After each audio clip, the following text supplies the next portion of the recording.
Hello, everybody, and welcome to another Top 10 edition of Magic Mice, proudly sponsored by our Patreon supporters and CoolStuffInc.com, where you can find cool stuff in stock every day. And check out our co-sponsor, Mana Traders, the best tool to enhance your Magic Online experience. Use the code MAGICMICE for 12% off your next subscription with Mana Traders. We get started here. My name is Evan Irwin. We get started with each week by saying hello to my two co-hosts, Power Dragon. Hey, how's it going? Ruben Bressler. Hey, your first top 10. That's right. It is. Actual factual. We also begin with our choice of the top comment from last week in a segment we call Honorable Mention, where Ruben will tell us who was the most eloquent, let us know what card we did not choose as one of our top 5 Aftermath cards. Ruben? We had a lot of folks who had a lot of things to say about Aftermath, but I decided that Kagekakure production had a lot to say about their favorite card, and so I thought we could clear the air with this one. It's a bit sad that you don't have the space to mention a character that has come full circle, being ignited and desparked probably more than any other character in the multiverse of Magic. Starting as a creature, then ascending, then sitting on the chair for a bit, then ascending again at the cost of a friend's life, now back to being a creature. I'm, of course, referring to Karn Legacy Reforged. Even by himself, he's a 5/5 for 5. But the fact that he acts as an Omnath for artifact and colorless decks, I feel makes him a neat card, even just for the ramp effect, to help out colorless historic brawl decks that sometimes have trouble getting off the ground. Now, Karn Legacy Reforged is a 5 generic mana star legendary artifact creature golem. It's a mythic in the set, and Karn Legacy Reforged power and toughness are each equal to the greatest mana value among artifacts you control, which of course starts out as a 5/5 with himself. At the beginning of your upkeep, you add a colorless mana for each artifact you control. This mana can't be spent to cast non-artifact spells. Until end of turn, you don't lose this mana as steps and phases end. Powerful card, very clearly. Lots of interesting things that you can do with the card. And you're right. I mean, Karn is kind of the main character of Magic over its entire lifespan. It was part of the Weatherlight crew at the very beginning and continues to be a part of the story to this day.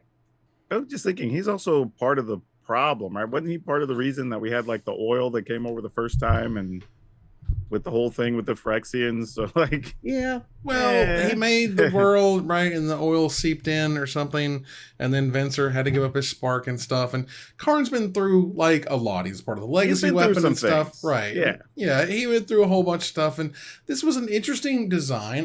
This to me was one of those, I'm just like, it felt like there just needed to be just a little something else, maybe a unique mechanic for all these people who had been desparked, to make them something a little bit different than sort of, if you name this a different artifact person or artifact creature or whatever as a legendary artifact creature, would you really, go like, well, okay, or would be like, no, that feels like Karn? Because I'm like, this could be a lot of colorless artifact legends abilities, right? All right. Congratulations to our winner. Please contact us on social media for your prize at MagicMicesCast on Twitter DMs. Thanks again to CoolStuffInc.com for sponsoring this giveaway. And stay tuned for our top 10 list this week. And maybe you can win the next free gift certificate that we give away for our next top 10, which will probably be for Commander Masters. That said, let's go ahead and get started here with our top 10. These are the Lord of the Rings cards. This is a set that we have waited since February 2021. Yeah, wow, was that how long ago were they announced? I guess it was. I went back and looked, and it was like late February 2021, and it took them over 2 years, 4 months or so for us to finally play Lord of the Rings cards. It's been a hell of a trip. Super cool, super fun stuff. And as I was saying in the pre-show, the more that I've been able to delve into the set, at least myself since it's released today, lunch breaks after work, whatever, running some drafts as I can, I've actually been really enjoying it. And I think that's cool. Yeah. I got the chance to play in a pre-release on Friday at Paper Heroes here in Los Angeles. I got to play a draft this afternoon as well. Got to do the early access streamer event. Interesting format, feels a little bit like a core set in terms of its sort of bare bones kind of situation, even though some of the abilities are a little bit more complex. The ring in particular seems to have a lot of interactive and interesting things going on with it. But it's a good set, and they've faithfully adapted a lot of the characters that we love and adore. Yeah, I've had the chance to play with it for 2 events now. I did the pre-release, which, you know, the Canadians were actually stereotypically kind Canadians. That was awesome. Great. But yeah, it was actually just it like, and I'm not super deep in the lore, but even then it just like felt very evocative, which was cool. I think it's one of those things where you every once in a while you'd see a card and go, well, they could have done this or this would have been cool, but really you're kind of nitpicking. It felt very flavorful all the way through. Like they hit all the high marks, and the mechanics all work really well and probably fit into a lot of other decks, which is really nice. Yeah. There you go. So let's go ahead and get started here with our number 10. Ruben, what is your number 10? Well, I first of all have to show off that I have my my set of Lord of the Rings. It has moved. This has moved with me everywhere I've moved since college. Those must be some tiny words to be that small. Oh, they are quite tiny. Let's pull out a copy of the Hobbit. We're talking. I mean, do you read that with the magnifying glass? You put it under a microscope. It's pretty. Whew. Pretty okay, that's small, right. but it's not unbearable. Yeah, there. it's usable. You can read it. And I mean, it's not tiny Bible small, but it's small. Fitting that I accidentally opened to a page that has a poem on it, as many pages in Tolkien's works do, because my number 10 is the God Bard himself, Tom Bombadil. Nice. Tom Bombadil is a 4/4 for a white, a blue, a black, a red, and a green for a legendary creature, God Bard. As long as there are 4 or more lore counters among sagas you control, Tom Bombadil has hexproof and indestructible. And whenever the final chapter ability of a saga you control resolves, reveal cards from the top of your library until you reveal a saga card. Put that card onto the battlefield and the rest on the bottom of your library in a random order. This ability triggers only once each turn. Tom Bombadil is a merry fellow, and his jacket's blue and his boots are yellow. But also, he is a interesting character that did not appear in the films, that the Fellowship runs into almost immediately after leaving the Shire. And when I was young and I first read these books and had the patience to read all of these books and the Silmarillion, which, you know, my hyperfixation really thanks me now. I'll say, wow, you made it through the Silmarillion? That's like reading a textbook. But they run into this character, and it feels like you're immediately undermining your story by saying, this thing is incredibly powerful and it must be destroyed to save the world. Oh, by the way, here's this random dude who can hold it and not be affected by it, right? Like, that feels like it's undermining the entire story. It's not until you finish the entire story and get to the very last scene, spoiler alert, where Frodo is sailing into the West, and he thinks back to his time with Tom Bombadil as the last time that he was truly happy, the last time where he was unaffected by the Morgul wound and didn't have this trauma and didn't have any of these worries. It was the last time that he could really think back to of like, I was innocent and happy. And that is the point of Tom Bombadil in the story. And to give him, you know, a sagas and lore counters based ability is very flavorful and very fun. Yeah, this is a weird character that, particularly, you know, when I first kind of read it, I was just more or less like, what is happening? You know, yeah. I was like, it's a bunch of weird poems and lyrics and songs that he's singing. He's frolicking around the forest and it's weird. And then we kind of got back to like the main story and then we moved on. And the movies were just like, that is too weird. We can't. Yeah. And we're not I was just about to say that. I think it probably creates a different issue for the movies for the non-invested fan. Mm-hmm. If they see that and they're like, well, why didn't you just give the ring to that guy and let him carry it? Like, you know what I mean? Like, it becomes a weird thing if he's in the movie. So it's probably a reason they left him out. For sure. There you go. And I understand it, though, now looking back from a literary perspective. You know, J.R.R. Tolkien was a World War I veteran, and The Lord of the Rings is an allegory for war. A lot of people say that if you're a war veteran and you're dying of as an old man, the thing you'll remember is the moments before you get sent off. And that's what Tom Bombadil represents, is basic training. It's waving to your loved one on the train platform with a handkerchief, right? That's the Tom Bombadil feeling you get of this footloose, fancy-free, childlike innocence before you go off to Mount Doom. not to be too dour here, but this is the I mean, literary theory. kind if of we don't laid know it what out we're there. in for, like, we're in the wrong spot right now. This is the Lord of the freaking Rings. Yeah. So, Power Dragon, what's your number 10? Mine is actually one that I think is on y'all's list too, a bit higher, but this one's the Nazgul, actually. This was actually just a fun all-around card. I like the fact that you can play multiple copies to kind of give the feel of just this pile of wraiths, like, crunching down on somebody. Like, mechanically playing with it, the card was great. I mean, very quickly you have like 5 6s and 6 7s that are just unbearable to deal with. The only downside I had with this card is that on Arena, to get all 9 versions, you have to manually add each individual card. It doesn't just like load your deck with all of them, which was a little bit of a problem.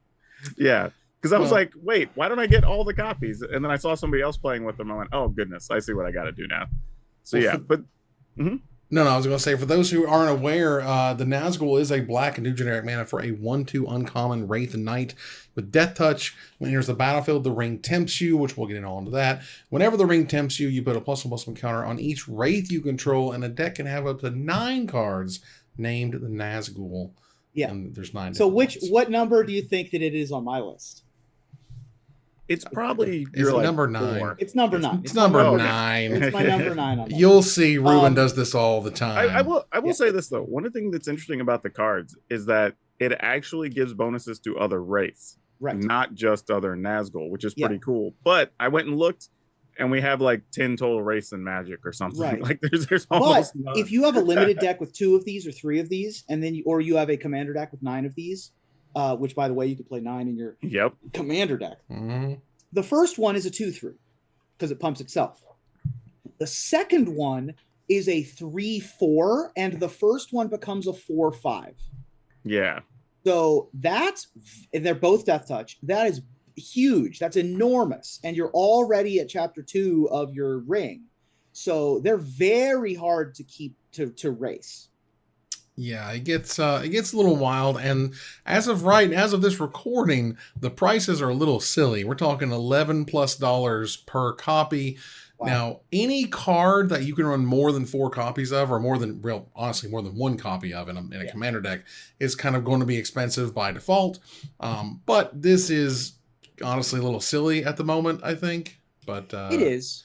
I mean, that'll come down. Yeah, I think Relentless Rats topped out at like $4 or $5 at some point along the way, like $5. Yeah. So like Persistent Petitioners is still a couple bucks a piece. I'm pulling out my my copies of the 7 Dwarves here. Nice. They're in one of my commander decks. Well, but yeah, all of the like Shadowborn Apostles are all pretty popular. Anytime it says this line of text, specifically now because of Commander, allowing you to play them in Commander, they get a little out of hand. Now, while we're here, we might as well go ahead and officially cover the Ring Tempts You. This is one of the largest mechanics in the set. This is the mechanic that ties the ring to everything else. This is the mechanic that cannot be negative, so quit asking for it to suck. No one's going to play with it if it sucks. It doesn't suck. That said, it has 4 different kind of chapters, as it were, 4 different stages that unlock every time the ring tempts you. It does not matter if you're able to target a creature or not to be the ring bearer, which is what happens when the ring tempts you. But you choose a ring bearer. You can choose a different one if you already have one chosen. And the 4 steps are, the first one says your ring bearer is legendary and can't be blocked by creatures with greater power. Note, they're legendary now, so all of the cool Legends Matter things trigger off that. That was the number one thing I learned about the preview sort of stream was that, oh my God, I got a legend now. Second is whenever your ring bearer attacks, draw a card, then discard a card. Third is whenever your ring bearer becomes blocked by a creature, that creature's controller sacrifices at end of combat. And the last chapter is whenever your ring bearer deals combat damage to a player, each opponent loses 3 life. And those are very powerful things. Yeah, and I found that getting the ring tempting was very powerful and limited, specifically in Sealed at the pre-release event. You have one of the lowest, if not the lowest power level formats. The ring tempting anything makes that creature instantly the most dangerous thing on the battlefield most of the time. So I was having a great time, even with very low creature count decks, because the ring tempting you was so powerful. Yeah, the loot option is really good on that too. Like, Mhm. especially unlimited. Like, it just keeps you full of gas the whole time. Like, I was super impressed with it. Yeah, I also like how you're able to choose like sort of a small creature who can kind of always get Yep. in, and that's been another thing where it's like, well, my little one power guy, just Yep. going to get there, and that's awesome. For my number 10 here, this is a card that is, I mean, anything that does what this does is kind of going to be highly valued. But the fact that this has like a sweet ability and then another sweet ability that kind of does a riff on what it's already doing, which is great. And the fact that it's a 1 mana 1/2 is also fantastic because Delighted Halfling is just like the mana dork we always wanted. It's 1 green for a 1/2 rare Halfling citizen that taps to add a colorless mana. Ruben's got it right there in front of us. It taps to add a colorless mana, and it taps to add 1 mana of any color. Spend this mana only to cast a legendary spell, and that spell can't be countered. It's just bonus on bonus on bonus. Let's go. Yeah, this card's pretty unreasonable. It's like it does so much. Like one of the best mana dorks ever printed. The fact that it's a 1/2, I was literally about to say that. Why it's not a 1/1, I have no idea. It right? did Like, it not just need to be a randomly 1/2. is extra value. Yeah. It can also carry your ring quite effectively once you've got all of your other stuff in play, which is really Mhm. nice. Or turn itself on if it's your ring bearer, because then it becomes legendary itself. And yeah, Delighted Halfling is extremely good. Yeah, this card is absolutely silly. And I mean, look, if you're playing Alchemy, this is your 1 mana accelerant, And if you're playing Historic, this is also an awesome 1 mana Historic accelerant that doesn't need to be the goose that has to make food to keep making mana. This is just 1 mana, just keep making mana. And that's Right. fantastic. All right, let's move on here to number 9. Now, Rubens was the Nazgul. Power Right. Dragon, what is your number 9 and what does it do? Yeah, mine, I think you're going to start seeing a theme here that I put a lot of emphasis on legendary stuff and commander for the most part with my list. But this is Glowing Dwarf Emissary. It's a 3 mana, so 2 colorless and a red for a 3/3. And whenever you cast a historic spell, you create a treasure. You can only do it once each turn because we're putting that on a lot of magic cards these days. But then you can also sacrifice a treasure and goad target creature, which is pretty awesome because you can keep something from attacking you, but forcing something to attack to get out of the way. Like, the thing I like about this card is it's actually, it's 3/3 for 3, which is fine. Comes with the real ability. And a lot of commander decks are starting to lean toward having a large number of legendary creatures because you're only getting one of everything anyway. And a lot of those are just the best things you could be playing. So in this case, you're just getting bonus treasure on top of a really good ability. So yeah, I have no problems with this card if you're playing a red deck. How good? Because I'm not a purveyor of multiplayer formats. So how good is goading? Like crazy Goading good, is super good, it's fine. medium good, right? Medium Because yeah, if Okay. somebody has like a 5/5 in the way, and maybe that's the one thing keeping you from killing them because you can't punch through it. You're like, okay, well that thing has to attack next turn, but it can't be me, so it's got to attack somebody else. Or if you just want to force the situation, try to get somebody dead. That's the other thing. It's just like, nope, you have to go attack this person Hmm. because there's 3 of us left, and you can't attack me. Yeah. Targeted goad of like individual creatures is fine. It's exactly fine. The fact that it's Yeah. repeatable on Gloin is better. Like you get to do it every turn. It's not just a comes into play ability or whatever.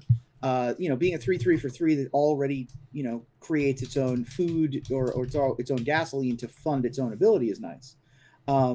There's a couple cards that say goad all creatures target player controls, and that's absurd. Yeah. When I think it's a Geode Rager has landfall and it goads everything that a target player has, and that's absurd. But Gloin is a crossover character. It sort of ties the Hobbit with the Lord of the Rings saga because Gloin was a member of Thorin Oakenshield's party of the original dwarves that came to recruit Bilbo. And then he's later a member of the Council of Elrond when they create the Fellowship. He's also Gimli's dad. So yeah, really cool card. Nice. There you go. So for my number 9 here, this is a pretty powerhouse card. This is one of those where you certainly recognize at this point that anything that sort of lets you do the same thing again, anything that lets you pan harmonicon your stuff, You trigger, then the trigger. The trigger, you get one more time, you get extra stuff. Extra stuff is awesome. There have been very few 5-mana flash creatures in the world of white mana. One of them, for example, was Archangel Avacyn. One of them, for example, was Solitude. And a new one is Gandalf the White. This card is a sick one. 2 white, 3 generic mana for a 4/5 mythic legendary avatar wizard with flash. You may cast legendary spells and artifact spells as though they had flash if a legendary permanent or an artifact entering or leaving the battlefield causes a triggered ability of a permanent you control to trigger. That ability triggers an additional time. This is sacking artifact dudes to draw cards or whatever, artifact rocks to draw cards you get and stuff. Creatures enter in there, legends are in there. Like it's pretty scary, honestly, what Gandalf the White can do. Yeah, I'm behind this card all the way. This card that is a very good pick. Very scary card. Like I would not be surprised if this saw play in Modern. Mm-hmm. Certainly a interesting commander or commander card at the very least. Archaeomancer's Map comes to mind with this card. Any number of Solemn Simulacrum kind of things. Like you don't have to be super creative to get this card to work. Yeah, I think that's a good point, right? There's some cards in this set, and this is one of them, where you don't really even have to build around it or anything. It's just like, oh, I have a strategy that just works well with. Let's play 2 copies of this. Yeah. Right, like my Dreamstone Hedron draws 6 now. Like, yeah, exactly. I'm okay with that. It didn't need to be crazy tuned to the deck or whatever. It's just super and it's sweet. a 4/5 with flash. So you're not even sacrificing that much deck building space for it. True. Yeah, they didn't make like it a 4/3 or a 4/2 or whatever. They didn't make him weak on the back end. Like he's solid stats and great abilities. I mean, that's just a fantastic card. So let's move on here to number 8. Ruben, what's number 8? There are many, many, many spectacular legendary creatures in this set. Perhaps none is as terrifying as someone, again, much like Tom Bombadil, this is a character that kind of existed before Sauron and the Rings and will exist after they're gone. She was there before any of us were born, and she'll be there after we're all away. My number 8 is Shelob, Child of Ungoliant. Also exists to make one of the most disturbing food tokens. That's probably the most disturbing food token. Shelob, Child of Ungoliant is a 6-mana 8/8 for generic black-green legendary creature spider demon with Death Touch and Ward 2.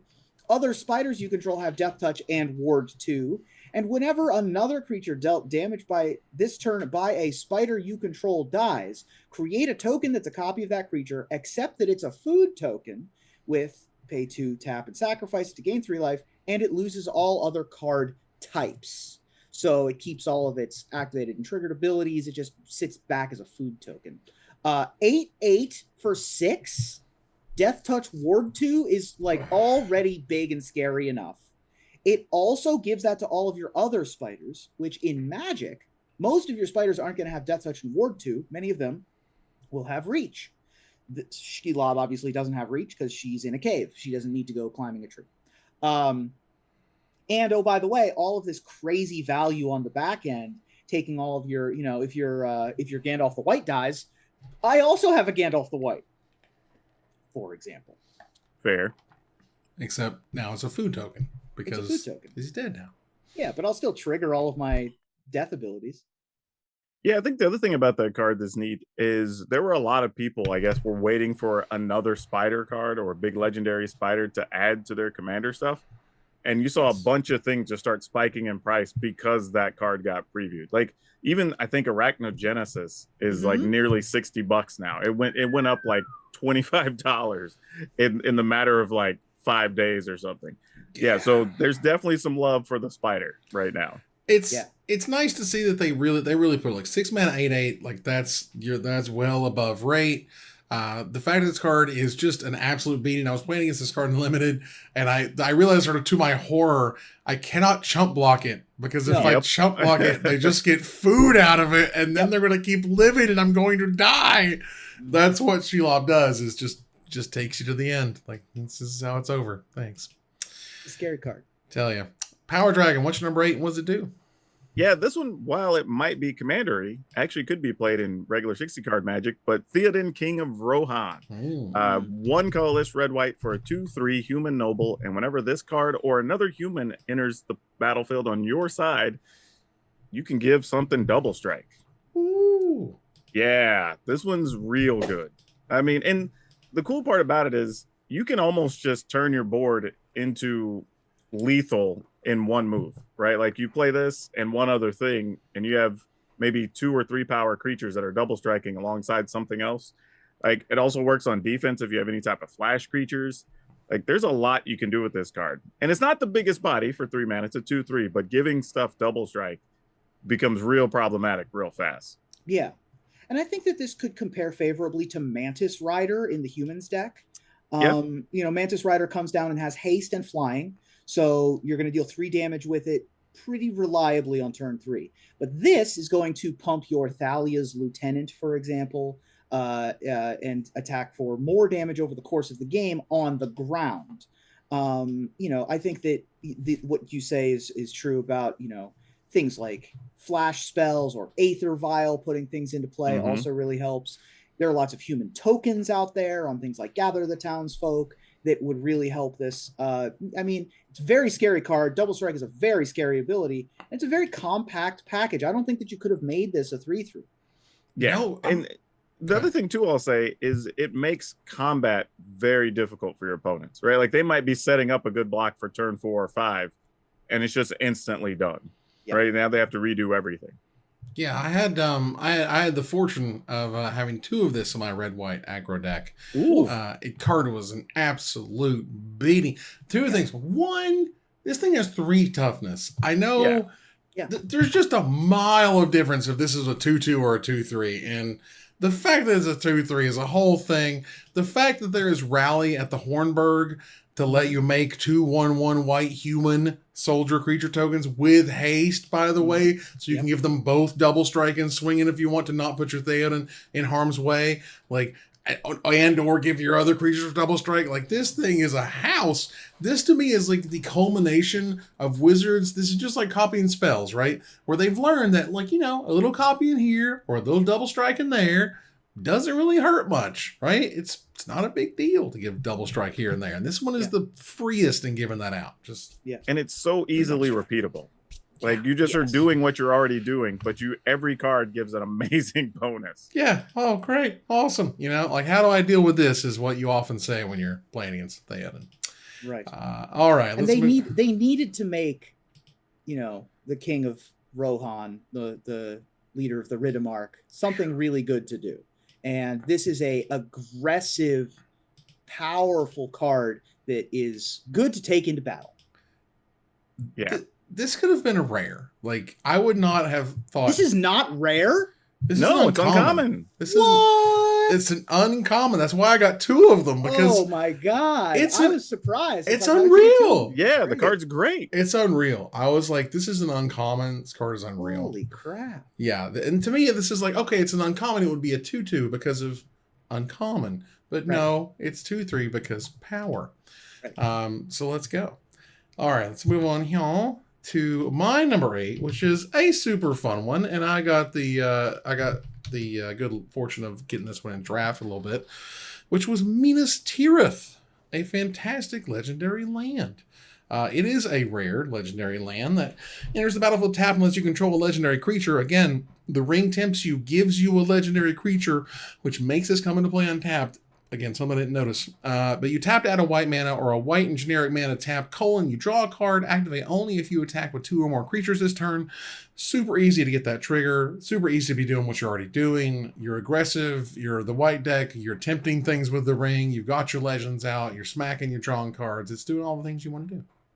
Yeah. I mean, when I saw this card, all I could think about was... I go over to Brian and Olivia's for Commander Night, and Brian has a Yoshimaru and Keleth partners mono white aggro deck that is legendary creatures dependent because of Yoshimaru, or legendary permanents dependent because of Yoshimaru. And Minas Tirith boy, that's a legendary land. Boy, that is a powerful thing to be doing. And drawing extra cards in mono white, never bad. It's pretty cheap.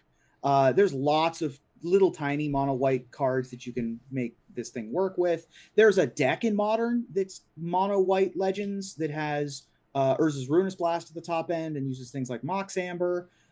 So I would not be surprised if I saw this in other formats. Yeah, I think there's going to be a few spots this card's going to show up. And, there, like you're saying, there are some creature decks even that just don't have many great ways to draw cards. This is where you get to add it without really even having to give up any extra creature or attack value, which is super nice. Yeah, this is one of those cards that makes me go like, the Commander format doesn't really care if it's a legendary land. Legendary land's kind of a constructed thing, so they can kind of go as far as they want in the legendary land space, right? Like, who cares? Yeah, and I think it'll be played in Commander. Like, if you're going to play a Plains, well, instead you can play this unless you just have something that needs basics. Right. And I think that's going to be the case for all the legendaries in this set. So, the value on those will probably stay solid because they're just going to show up in a lot of places. There you go. So let's move on here to our number 7. Ruben, what's number 7? So my number 7 is a card that I had some. Is my roommate in the room right now? No, he's not. But my roommate Emmett and I had a lot of discussion about what does it mean exactly when this card does its thing, right? Because in the story of Lord of the Rings, Frodo spends 3 books going across the world to throw this ring into the fires of Mount Doom. Mm-hmm. And in the end does so and saves the world and writes a book about it and goes into the Westlands. And like, we know the story. That's what the whole set is about. The story of Frodo Sauron's Bane confuses us a little bit.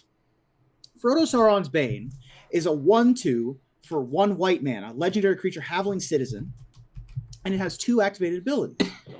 Very similar to something like Figure of Destiny or Warden of the 5th tree, 10th tree, whatever. Mm-hmm. Things like that. So for 2 white-black mana, so white, black, or white-black, if Frodo Sauron's Bane is a citizen, it becomes a Halfling Scout with base power and toughness 2/3 and lifelink. Then, if you play black, if Frodo's a scout, it becomes a Halfling Rogue. Whenever this creature deals combat damage to a player, that player loses the game if the ring has tempted you 4 or more times this game. Otherwise, the ring tempts you. So, does that mean that the ring has tempted Frodo enough that the ring wins? What is the flavor of this card? I think based on the artwork, I think that might be their way of having the final, like, this is going into the volcano kind of thing. Okay. I guess is what they're going for. But maybe that's, I don't know how you'd really depict that on a card. That's otherwise. True. No, I'm on board with maybe it. This is like the closest thing they could come up with of like, this is the end, I guess. That's all I got. I'm stretching a little bit, but that's all I got. It certainly is the card that tells the story of the final moment. Yeah. Right. I think, if you recall, at the end of the movie, obviously, clearly shows it, is that Frodo is kind of run ragged by the end of the movie. Like, it's worn on him. He's worn down. So if he starts out as the 1/2, he's the Halfling Citizen, he's having fun, and then he becomes, Sauron's Bane because of the Halfling Scout, because he's kind of looking out over the thing, and then now he's in Mount Doom, and he's just like, if the ring has tempted you so many times and you just can't handle it anymore, and before you know it, Gollum jumps on you and off goes your finger. But either way, I think it's really cool, and I'm sure there's a even more thematic way of explaining what's going on here that we haven't heard it's yet. An extremely good card. It tells the story in a compelling and interesting way, and it's powerful, to say the least. Very cool. I definitely played it in both seals. I had the opportunity to play it. Yes. There you go. Power Dragon, what's your number 7? Again, back to some Commander. I like getting multiple attack steps. So Eomer, I gotta get that out right. Marshal of Rohan. It's a 4 mana, so 2 colorless, red, 4/4 with haste. Happens to be a human knight. Whenever 1 or more other attacking legendary creatures you control die, untap all creatures you control. Then after this phase, you get an additional combat phase. It only triggers once each turn, though, because that would be insane. Okay. Yeah. But yeah, this card really, the fact that it's a 4/4 with haste for 4 is already solid. But again, when you have lots of legends already, I mean, now you're attacking in and your opponent has to make a decision on even blocking to kill something. Because if they do, you're like, okay, wind them up and we're going again. And the cool part about this card is it doesn't have to be involved in the combat. It just says other attacking legendary creatures. So not when this card attacks or anything like that. You can just send the boys in, let something die, and then this can come on with the second volley of things if you want to. Yeah, that's sweet. There are some interesting things that you can do with Eomer, just kind of over and over again. The one that comes to mind most for me is Squee. I feel like you can get a lot of mileage out of this with any of the Squees. You know, because you can sort of, it only triggers once each turn anyway, so you can just recast your Squee once it goes away. Also, any number of token producer legends, things like maybe Krenko, something. Krenko's a good. Well, I was thinking of making tokens of other legendaries. Aha. So Jaxis comes to mind for me. Yeah. Let's see. I'm trying to think of other, because Kiki Jiki doesn't copy legendary creatures. Arnie Broken Brow would suffice here. So there's a couple of ways to go crazy with this card. And you're right, 4/4 for 4 is probably just good enough. Just good, clean stats and a really interesting ability. And whenever one or more other attacking legendary creatures you control die is a really interesting sentence that we just really have never seen on a Magic card before. I think that's really sweet. All right, so that is your number. Let me get it on here officially. Your number 7. For my number 7 here, this is a card that this is one of those cards that was like, man, I understand, and I think we all get that. The numbers need to keep getting higher. The efficiency needs to keep getting a little bit lower, right? Like, and then we pull. There's this constant pull of like, show me what you've done before, but let's make it just a little bit better than before. And this ability has now gotten to the point where I'm like, oh my god, they shaved a whole mana off the ability that I've been used to for so very, very long. And they said, you know what's better than a Glorious Anthem at 3 mana? A Glorious Anthem at 2 mana. Flowering of the White Tree is 2 white mana for a rare legendary enchantment. They made it the enchantment legendary. It says legendary creatures you control get +2/+1 and have ward of 1 generic mana, and non-legendary creatures you control get +1/+1. So it's perfect in any white commander deck that's ever existed.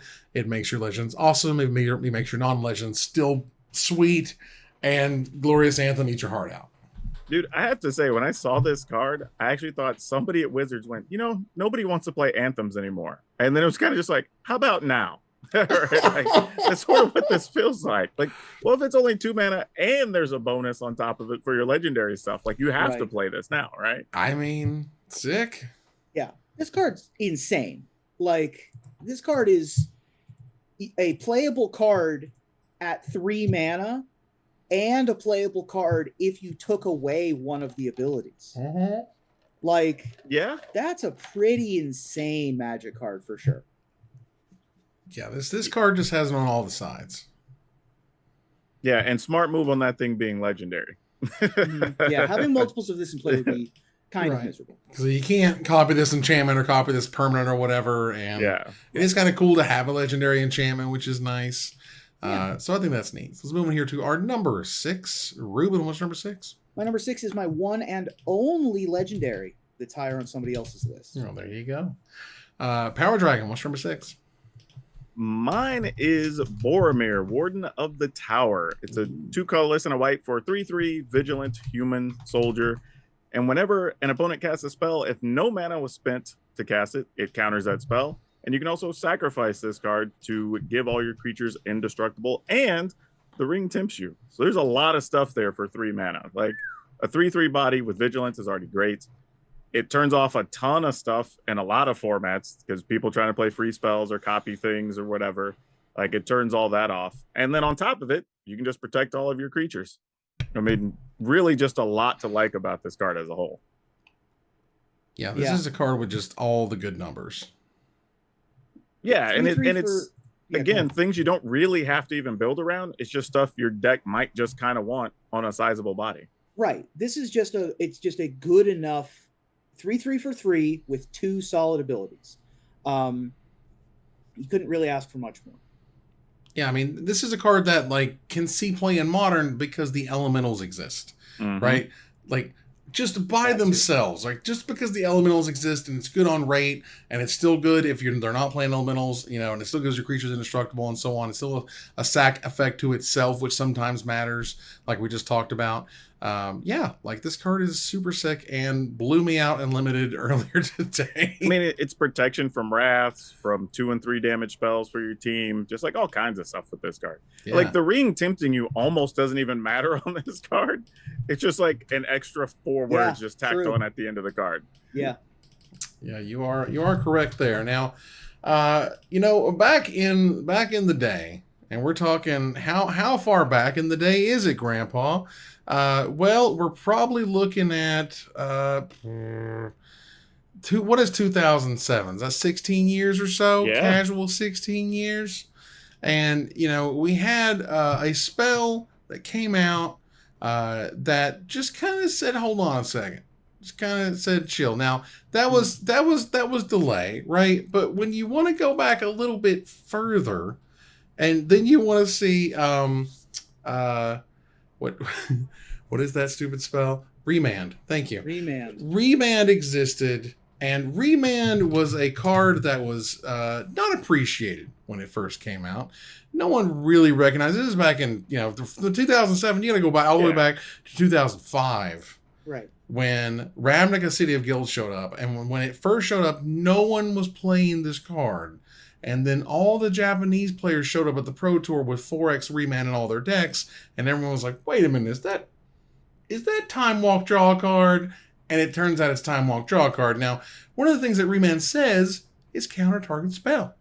Well, what if it just didn't say that? What if you just had a white version called Reprieve, that's a white and generic mana for an uncommon instant that returns target spell to its owner's hand, and you draw a card. You don't counter it. So you can do this to any spell whatsoever. Oh, I'm sorry. Is that a Supreme Verdict? You can put that right back in your hand, and I will draw a card. Thank you. You can do that now, and I think Reprieve is awesome and going to be one of the most important cards to ever come out of this set. Yeah. I already got annoyed with that card on early access, so like I'm not looking forward to the world where that's going to be because the card is that good. It's very good. Yeah. I mean, counter spells in colors that you don't traditionally get counter spells, already powerful. I've seen enough people get got by Withering Boon in Commander to know that even a bad counterspell in a non-blue color is going to get somebody. This is a good counterspell in a color that it doesn't even say counterspell on it. Mm-mm. It just says bounce it back. So, like you said, Supreme Verdict, Abrupt Decay, whatever, you can't do anything about it. Returning spells to their owner's hands, like you said, is sort of like a Time Walk effect. This is the era where we learned about tempo counter spells as opposed to just tempo creatures and tempo bounce.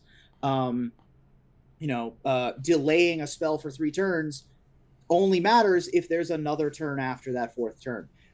Remanding a spell slows your opponent's, roll. Like you're designed to go Signet 4-drop. Well, if I remand your Signet, now your whole mojo's screwed up, and the whole game is screwed up. Like you trip over the first hurdle, you're going to trip over the next 3.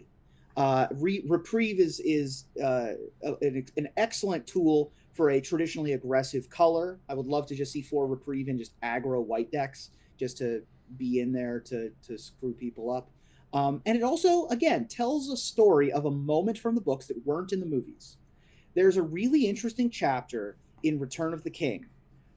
After a bunch of the battles have been fought, after a bunch of the wars have been ensuing for a long time, where it's just a scene in a hospital, like a makeshift hospital between Faramir and Éowyn, where they just are kind of falling in love. And it's a really gentle scene in the middle of a dozen chapters that are nothing but abject war. And it's a really beautiful scene that they can't it doesn't really translate to a movie format. And I'm pleased that we got it on a card. There you go. All right, let's move on here to number 5. Ruben, what's number 5? Speaking of guys that didn't really translate well to movies, I love this character and have long loved this character because when I was growing up, my parents named their pets after nerd properties. My parents are also nerds. They played D&D before they started dating. All right. Nice. So I had no shot. Right. And when I was growing up, they had a couple of pets. And one of their pets was a very old cat that I only knew until I was maybe 4 years old because it died when it was 18. That my mom had the whole time. And like, it was just an old cat. That cat's name was Radagast. And it was a brown cat. And my next card is Radagast the Brown. I love this character. He's the brown wizard of the five. There are 5 wizards on Middle Earth. There's a white one, Saruman, the gray, Gandalf, the brown wizard, Radagast, and the 2 blue wizards who don't appear in Lord of the Rings, but they're brought up in the Silmarillion. And Radagast the Brown is a really interesting card, and I think is worth discussing. 4 mana gets you a 2/5 Avatar Wizard. Whenever Radagast the Brown or another non-token creature enters the battlefield under your control, look at the top X cards of your library, where X is that creature's mana value. You may reveal a creature from among them that doesn't share a creature type with a creature you control, and put it into your hand. Put the rest on the bottom of your library in a random order. So, sort of anti-tribal.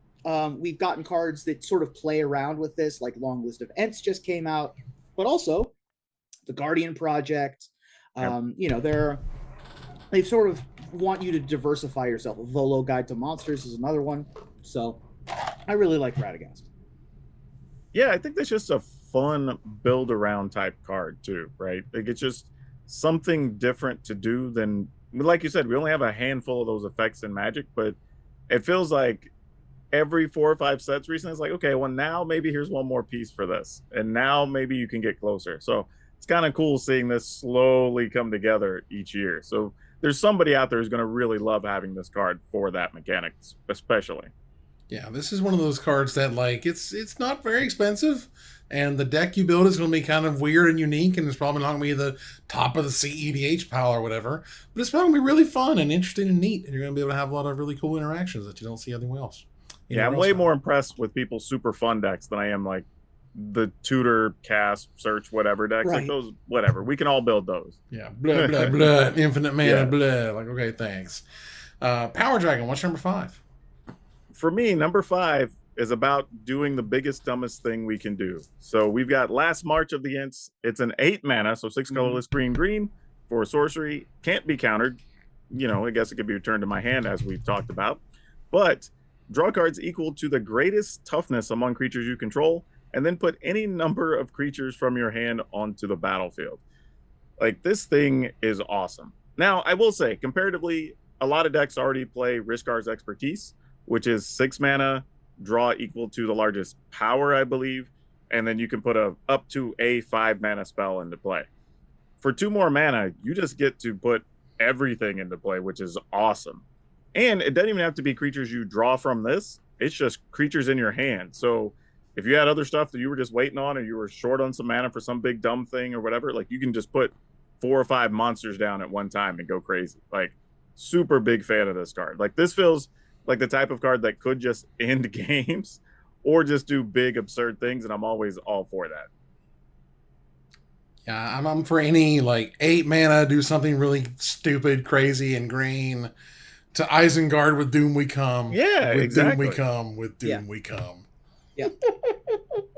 I mean, if you're gonna make a card called Last March of the Ents and you're gonna make it 8 mana, it better win the game. Like, it better do something huge and epic. And this is something huge and epic. It's a big moment in the story. It showcases something that you can't really showcase with other characters in this set. Yeah, and most of the time with this, I expect you're going to be drawing anywhere between 6 and 10. So, like, go for it. If you don't win that turn, you're probably winning next turn, unless somebody does something to stop you. Yeah, I mean, I would hope so. Maybe something can give them all haste or trample or whatever. Just go absolutely nuts. For my number 5, it is higher on someone else's list. I'm expecting it to be a very specific number later. I guess we'll see. Let's move on here to number 4. I'll start out here with my number 4. This is a fantastic card. This was a card that, like, I knew it was good. Like, you could read it and be like, okay, the card's good or whatever. And then I played against it in the preview stream, and I was like, this card is absolutely freaking ridiculous. This card is insane. This card is what the Swords of X and Y want to be these days that aren't these days. because that sort of past and future whatever can't even hold a candle to Anduril, Flame of the West. This card is nuts. It is 3 generic mana for a mythic legendary equipment. Equipped creature gets +3/+1. It equips for 2 generic mana, and whenever equipped creature attacks, you create 2 tapped 1/1 white spirit creature tokens with flying. If that creature is legendary, instead create 2 of those tokens that are tapped and attacking. So not only do you get +3/+1, you get 2 more attacking separate bodies that are evasive, and those separate evasive bodies can then carry Anduril if the creature that's attacking dies, which makes 2 more 1/1 flyers. Yeah. This card is insane. This card is nuts. It's like assemble your own hero of Bladehold. Yeah. Whew. Yeah, I mean, they did a really good job with many of the legendary named swords in this set. We got a Glamdring, we got a Sting, and we get an Anduril, which, of course, is the sword that is reforged from the shards of Narsil, which was what the sword that was once broken has been reforged. So if you're going to make Aragorn's sword into a Magic card, it better be epic, and this certainly is. Also, the fact that it makes spirits is interesting because, you know, during the fight on the fields, the dead fields, he recruits the Ghost Army, which is sort of the black-white theme of the Lord of the Rings set, is spirit tokens and recruiting these other spirits. And so, and bringing them back into the battle on the same battlefield that they fought thousands of years earlier. Very interesting and cool flavor, in addition to being extremely powerful. Yeah, 3 power is a lot. I mean, that's huge. I mean, that turns junky creatures into like must block creatures. Like, just all around great card. Yeah, and the fact that it just keeps building on itself, and the creatures that it makes can also carry the sword, which just, I mean, it gets absolutely out of control. And I knew it was good, but man, when you see it coming, you're like, oh God. Yeah. How do I stop this card? It's killing me. Ruben, what's number 4? My number 4 is, I mean, there's so many legendary creatures in this set. It's hard to pick just a few. Like, I could do a top 10 of only legendary creatures, but this card's on my list because of something that they did in editing and copywriting with the creation of this card. As a copywriter myself, as a copy editor myself, I love what they did with Shadowfax Lord of Horses. Shadowfax Lord of Horses is 3 generic red-white for legendary creature horse, 4/4. Horses you control have haste. And then we have reminder text on a card describing what haste does, I think for the first time in a non-base set. Ever. And then whenever Shadowfax Lord of Horses attacks, you may put a creature card with lesser power from your hand onto the battlefield, tapped and attacking. The famous quote, of course, is Shadowfax, show us the meaning of haste. And the Magic card does exactly that. And gives other I got horses nothing haste. against it. Yeah, that's true. It gives other horses haste. Yeah. Yeah. Oh man, this card is an absolute beating. Yeah. I lost to it earlier. I mean, it's hard to stop the fact that it puts the creature into the battlefield, tapped and attacking. You don't pick it back up. You know what I mean? There's no cost involved. You don't sack it in a turn. You just get it. That's just how we roll. And Shadowfax is awesome because of it. Yeah, and I love this because it's kind of like one of the few spots where Wizards could have another good excuse to make a horse, you know, for those horse decks or Pegasus decks and theme decks, you know, like that's actually pretty cool. They're like, hey, this is an opportunity. Let's make a really damn good one. And it also makes sense thematically for the story of Lord of the Rings. So it checks a lot of boxes. Yeah, and I feel fairly confident they're not on either of our list, but I will say that Bill the Pony is also another sweet horse. Excellent. Yeah. That it was an excellent design that did great. Also, when Morrow said, hey, we're going to have a legendary creature horse, I was like, oh, it's going to be Shadowfax. And then the first one we saw was Bill the Pony. And I was like, oh, okay. All right, Wizards, let's on. go. Yeah, let's go. It is a horse, indeed. True. Of course. Power Dragon. What's your number 4? This one for me has so far been the most fun card for me to play with in the set, and it is Gollum Scheming Guide. It's a 2-mana, 2/1 halfling horror, and when he attacks, you look at the top 2 cards of your library, you put them back in any order, then you choose land or non-land, and your opponent has to guess which is on top. If they guess correctly, you remove Gollum from combat. Otherwise, you get to draw the card, and Gollum can't be blocked. Like, what I love about this card is it kind of almost tells a story of just like Gollum is persistent and just doesn't go away, whether you know what he's doing or not, right? Like, he's just always coming. And like, what's cool about it is, because when I first read it, I didn't realize like, oh, okay, I guess I guessed correctly, I just lose Gollum. And it's like, oh no, he's either going to be unblockable or he's just removed from combat. Either way, we get to do it again next turn. And I really enjoy the sub game part of it, because it's almost like, do I want my opponent to know I have a certain thing or not? Like, how do I order these to where it matters or doesn't matter? And do they care about that, for which they're going to guess that I'm leaving on top, which is also kind of funny.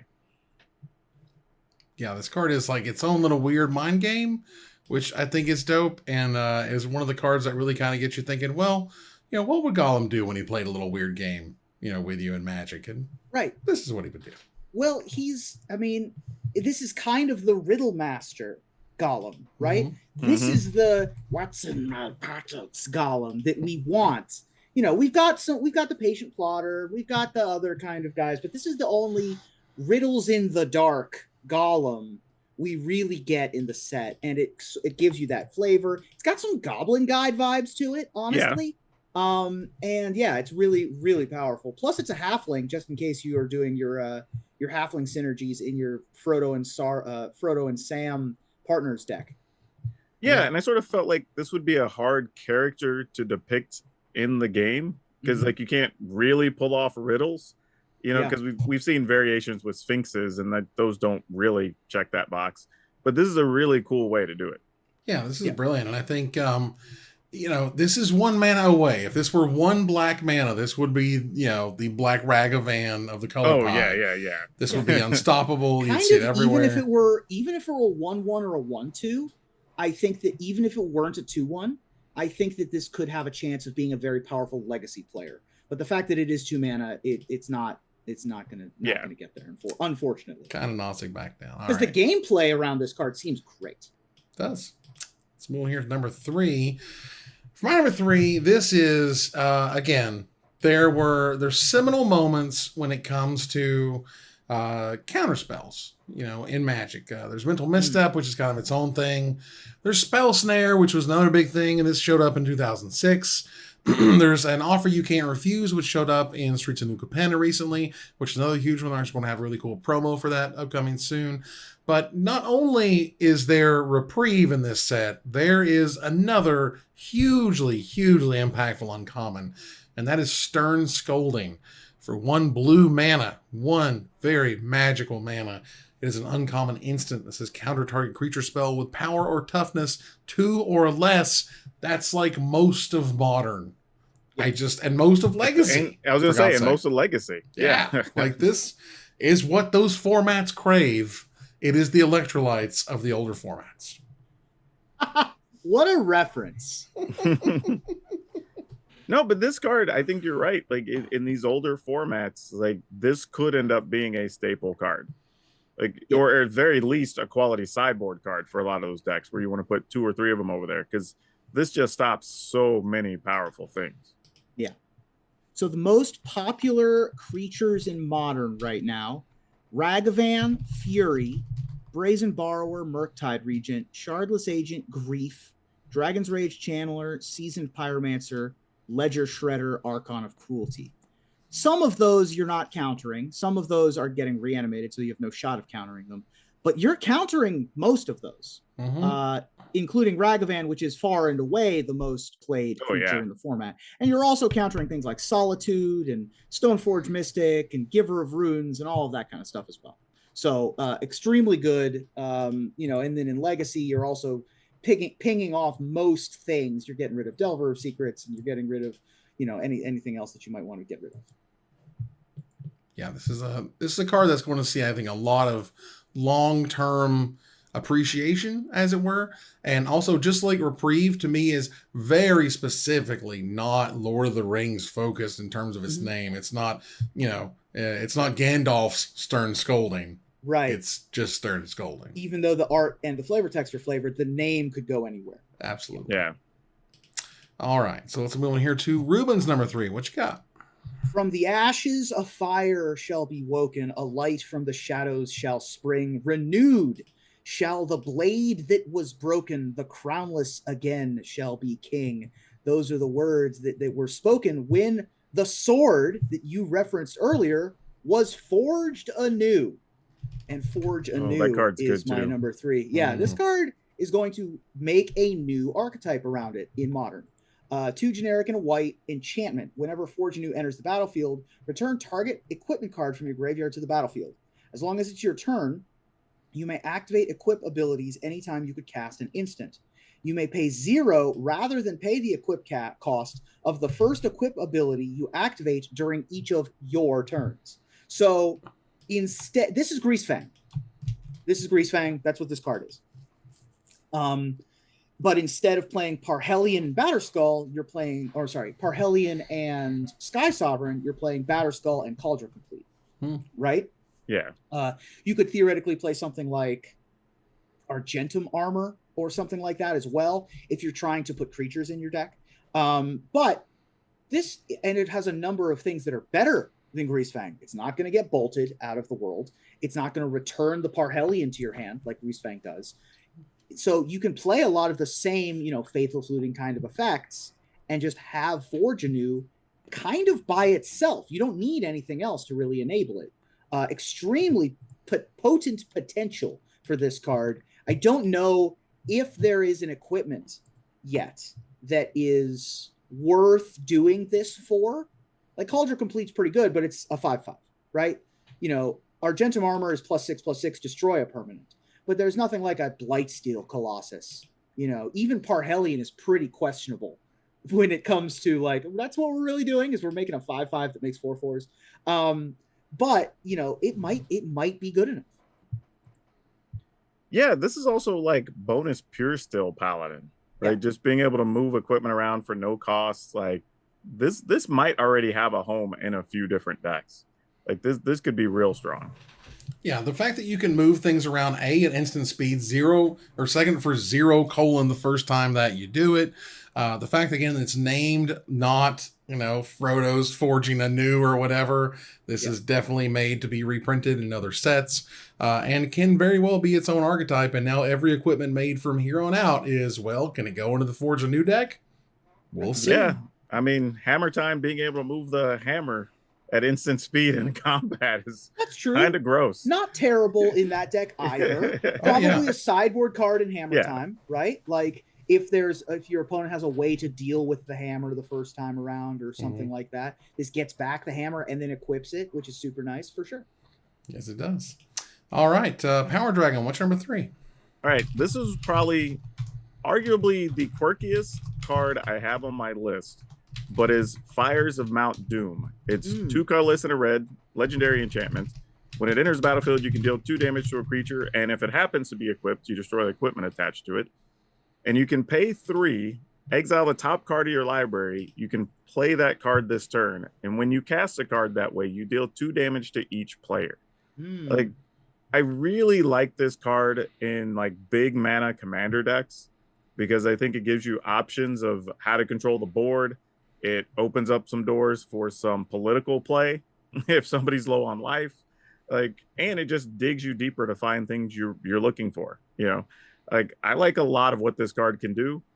I think it's probably the most underappreciated commander card in the set so far, but I'm surely going to die to this some point along the way in the next couple of months, and I'm not even going to be mad about it. What was the card name again? Sorry. Fires of Mount Doom. Ooh, Fires of Mount Doom. Okay. Yeah, I have a friend who has a Prosper Tomebound deck. This definitely goes in. Yep, exactly. This effect is just good. This, you kind of want this style of card in your red decks, kind of in general. Again, you can build around this card, but you really don't need to.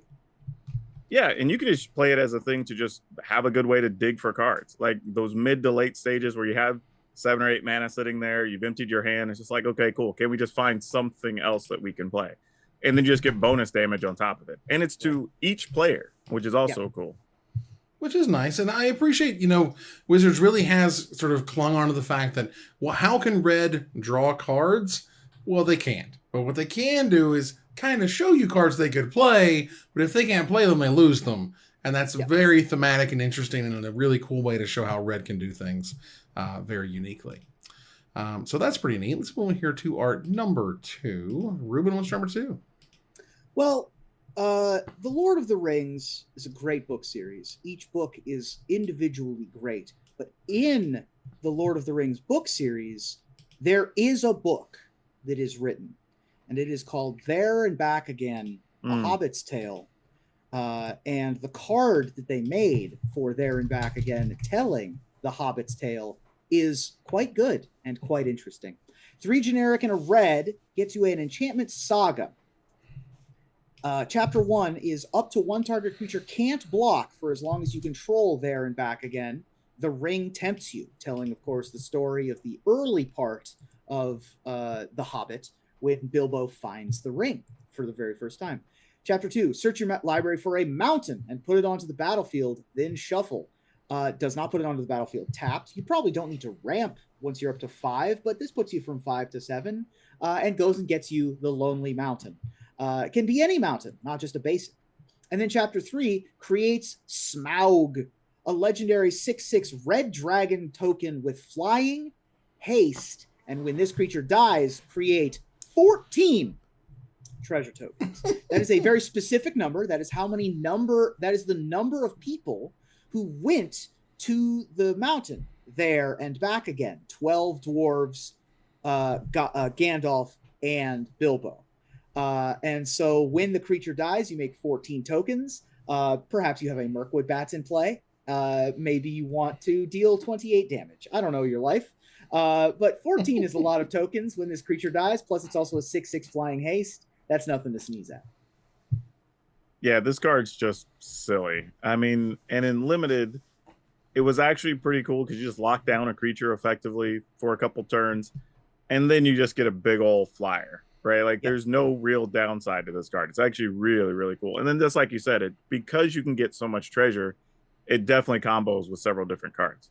Yeah. Oh, yeah. I mean, anything that makes like a silly number of anything is awesome to me. Like, make 7 of this or 12 of that or 14 of this. I'm just like, awesome. Yeah. 14 it's almost comical. Yeah. Like, it's just not real. I mean, because you think about it, before that, to get that much treasure, you had to attack with like the big green dragon from Old Gnawbone. Yeah, Old Gnawbone. Like, and that get was a high the only X. Yeah, that you do. Yeah, 20. that's like the only way to get that much in one shot easily. So like, this is pretty cool.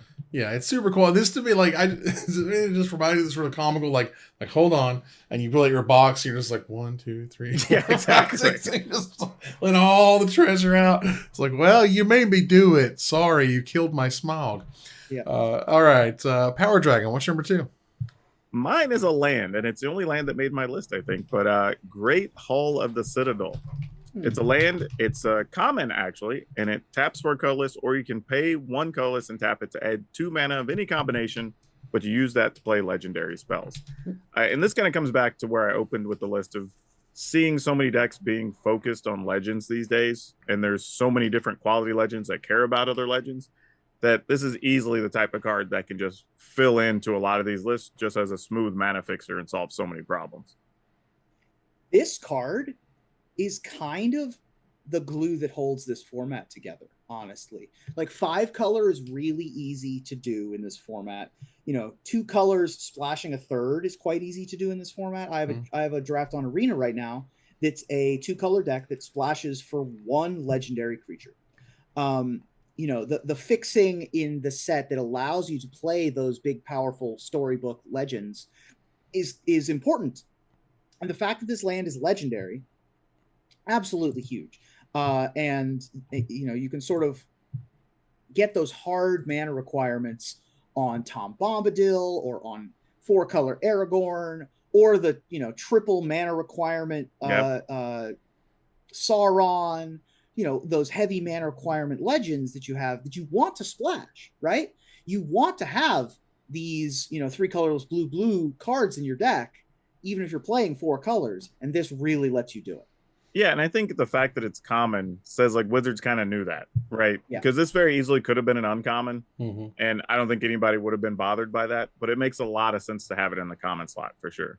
Yeah, there's a weird the fixing in this set is really odd. There's not dual lands per se, there's not gain lands or whatever, and the idea that you have. Yeah, the idea that you have these kind of lands to kind of smooth everything over. It's not a legendary land itself, but it helps all of your legends, which is cool. It just smooths everything out. I think that's neat. Shout out to Wizards Rockets, Shire Scarecrow, and I'm going to call it Woe's Pathfinder, I think. And this card, which are the 4 cards that allow you to play 5 colors. Yes, I guess there's also the Walrus. There's a Walrus Scries for 2. Oh no, that's not in this set. Oh, it's not in this set? I thought it was. No, that's a different thing. I never mind. That's the other set. But there's a Woe's Pathfinder that's literally called a Woe's Pathfinder, which is right. Yes, there's a Woe's Pathfinder. WOSE, that's right. Now for my number 2 here, this is what I would call, if not sort of like the highlight money card of the set, certainly one that's way up there that people are losing their absolute minds over. And in fact, the extended art version of it is the most currently expensive card in the set, even more than the extended art One Ring. Wow. Obviously not better than 1/1, but you know what I'm saying. Everyone's losing their minds over Orcish Bowmasters. This card, everyone's like, how great is this card? How unbelievably insane is this card? I guess we'll see. It seems kind of nuts in a variety of ways, but for a black and generic mana, you get a rare 1/1 Orc Archer with Flash, and whenever it enters the battlefield, and whenever an opponent draws a card except for the first one they draw in each of their draw steps, Orcish Bowmasters deals 1 damage to any target, then you amass Orcs 1.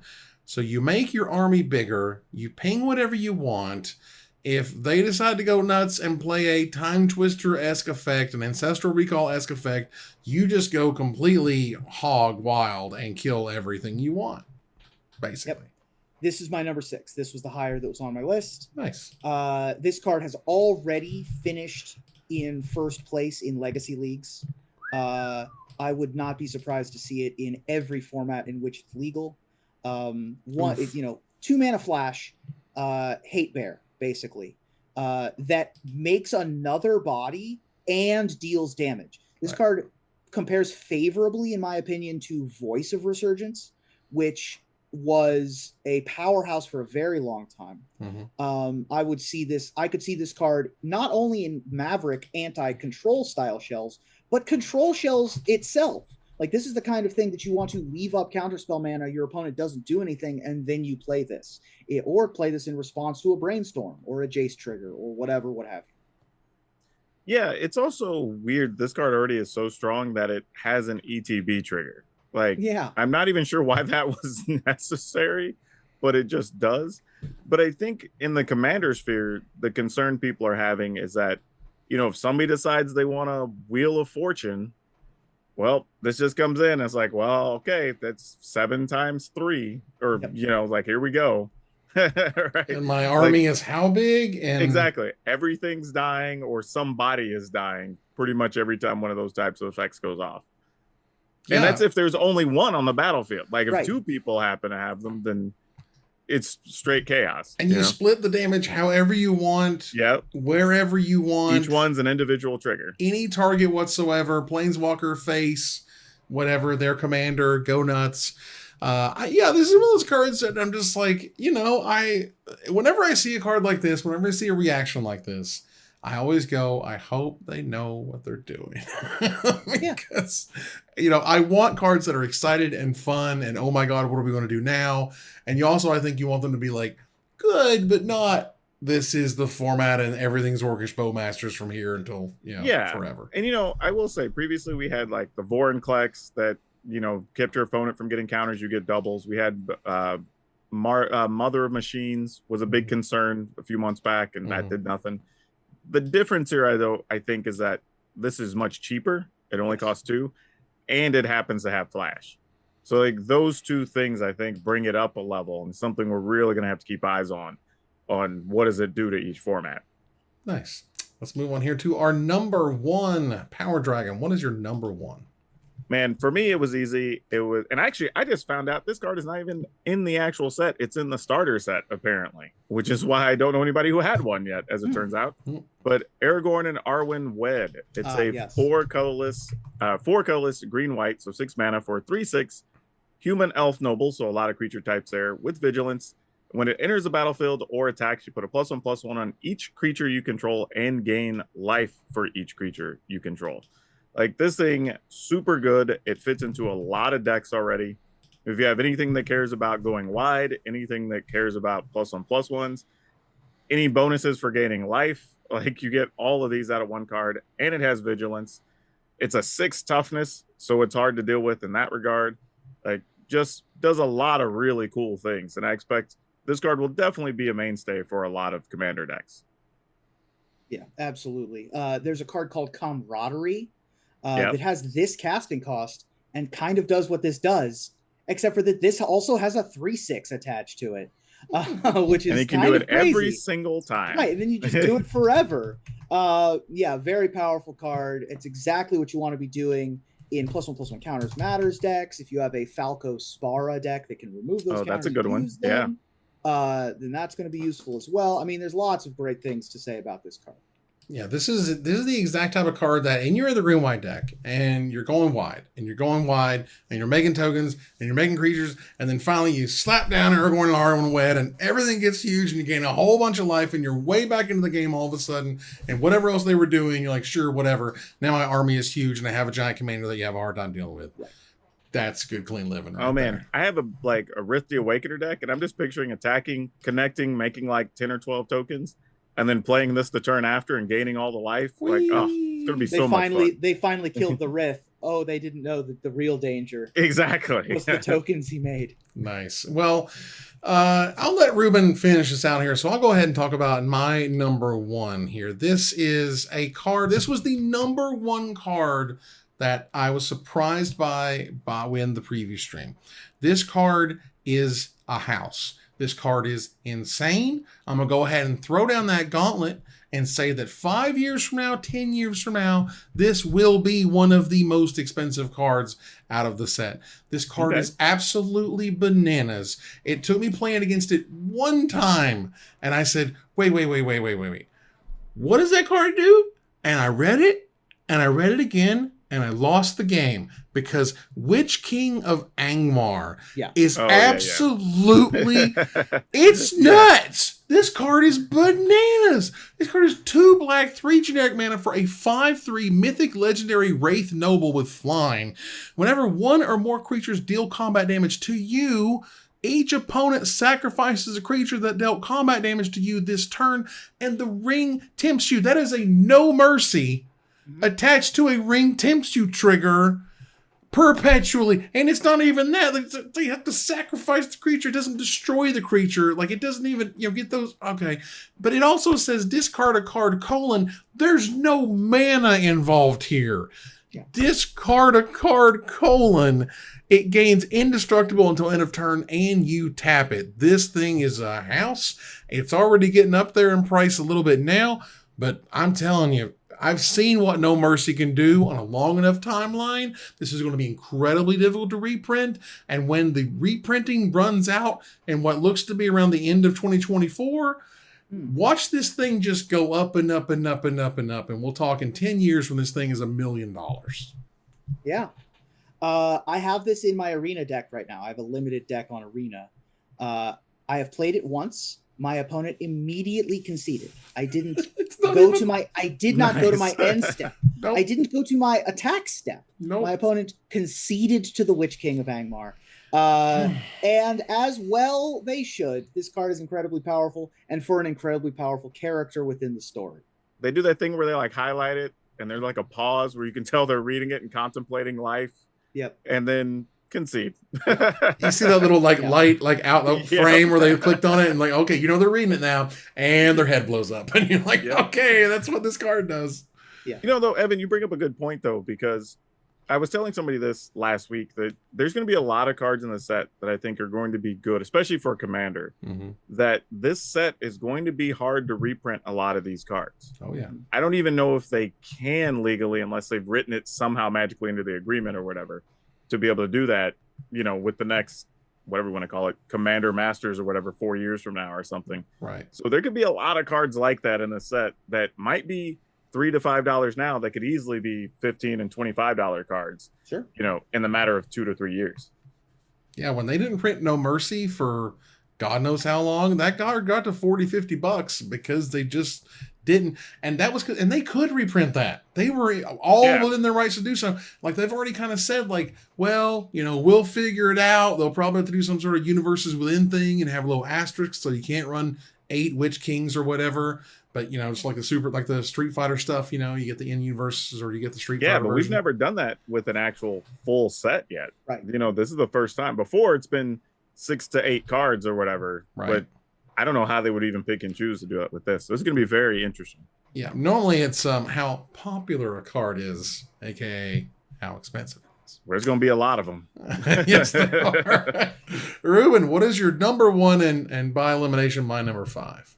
I mean, I don't know how it's not everybody's number 1. This is it's the card. It's the thing that everyone's. I guess somebody had to put it at number 1.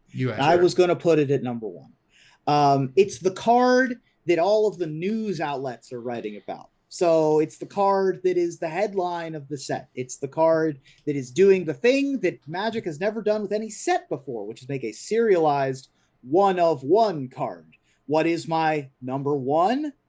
I assume you've guessed it by now. It is the One Ring. The One Ring is a 4 generic mana legendary artifact. It is indestructible. When the One Ring enters the battlefield, if you cast it, you gain protection from everything until your next turn. At the beginning of your upkeep, you lose 1 life for each burden counter on the One Ring, and it has an activated ability of tap. Put a burden counter on the One Ring, then draw a card for each burden counter on the One Ring. That come into play ability is no joke. That is like a Teferi's protection. You know, like no one touched me for forever. And those sort of slow 4-mana artifacts are tough to play in Commander, and so this gives you a reason to do so. Much less if you can blink this with whatever, you know, crazy Mist Meta Witch shenanigans you got going on for your artifacts. It also draws 1 million cards, and it has many bounties on it for its collection. I think $2 million was the one that I saw from a store in Spain. There's an offer to have someone fly you to Hawaii to throw it into a volcano. You know, various celebrities have offered to fly you to meet them. There's lots of things out there. All of those reasons of it being a great card and it being serialized and it getting all this news publication. That's why it's my number 1. I mean, this card just does so much in conjunction with other cards. Like, I got to see it with Shieldred multiple times. So you're like, yeah, I don't even care if I'm losing a life or because I'm gaining 2 for every one I'm drawing. So who cares, right? Like, that was the thing. I saw somebody actually get it to, I think, 6 counters and just pass it to someone. And just like, here you go. Very like, good. You got to figure out something next turn. You get 1 more turn, you know? So, like, all kinds of crazy stuff you can do with it. And I actually got one time by the protection of just like, okay, I got him next turn. Like, oh no, I don't. Like, protection from everything. everything. So annoying. Yeah, that card just does so much. And thematically, very cool that they made a very powerful card out of the centerpiece of the set that still feels really strong, but it's not particularly busted. Right. So, like, really cool. I appreciate, there's a whole lot of stuff I appreciate about this one. In that, you know, that, and they wrote about this, you know, they went through design after design after design.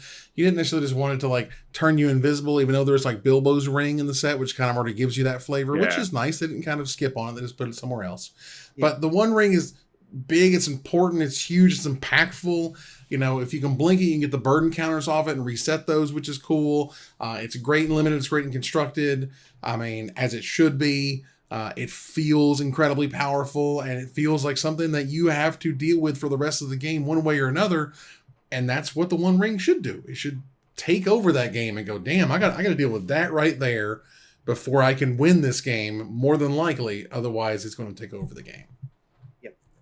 And that is as thematic as they get. And that said, that was our top 10 Lord of the Rings Tales of Middle-earth cards. You'll see them on screen right now for your review.